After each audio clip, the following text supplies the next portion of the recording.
Next is the standard error. Now what do you mean by standard error?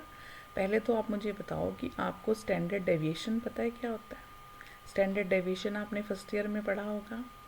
How the mean value is deviated from the actual observations, यानी कि x बार में से वो observation आपकी, अगर एक हम में ले रहे हैं 10-12 हाइट्स है किसी की, बच्चे की भी, किसी की 10 है, किसी की 12 है, किसी की इंचेस की बात नहीं कर रही हूँ मैं, 10-12 मतलब चलो फिट्स में लो, किसी की 5 है, किसी की 5-4 है, किसी की 5-6 है, किसी की 5-8 है, किसी की 6 है।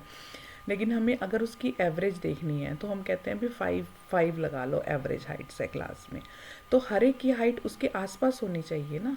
अगर उस मीन हाइट से बाकी ऑब्जर्वेशंस, बाकी यूनिट्स की हाइट डेविएट कर रही है तो उसको हम कैसे निकालते हैं? 5 मान लो हमने एक्चुअल लगाई, तो 5 माइनस 5 4 वाले, 5 माइनस 5 6, 5 माइनस 5 6, यानी कि उनका माइनस करके उस मीन में से, और फिर हम उसका स्क्वायर ले लेते हैं। So this is called the standard deviation, how the actual values deviates from their means. इसी तरह से अगर अब हम एक ऑब्जर्वेशन की बात ना करके सैंपल की बात कर रहे हैं, कई सारे सैंपल्स की बात कर रहे हैं, तो अगर हम उसका स्टैंडर्ड डेविएशन लेते हैं उन स्टैंडर्ड सैंपल्स का, तो वो स्टैंडर्ड एरर कहलाती है। Okay, so what is standard error? The standard deviation of the sampling distribution of a statistic is known as standard error. ठीक है, स्टैंडर्ड डेविएशन होता है सैम्पलिंग डिस्ट्रीब्यूशन का डिफरेंट स्टैटिस्टिक्स की। ओके, इसको हम एस ई से डिनोट करते हैं।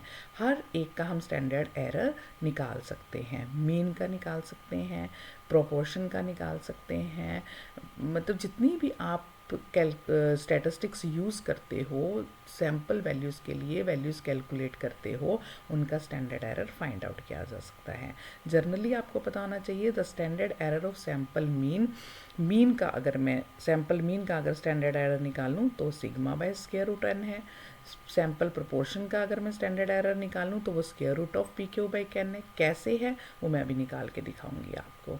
तो the standard deviation of the sampling distribution of statistic is known as its standard error, and the standard error of the sample mean is given by sigma by square root n, and standard error of sample proportion is given by square root of pq by n। ठीक है, अब मैं आपको बताऊंगी कि कैसे हम standard error sample mean का निकालते हैं और कैसे हम स्टैंडर्ड एरर जो है प्रोपोर्शन का निकालते हैं। बाकी आप और भी निकाल सकते हो जो जो आपको सिलेबस में है या आप किसी भी स्टैटिस्टिक का निकालना चाहते हैं।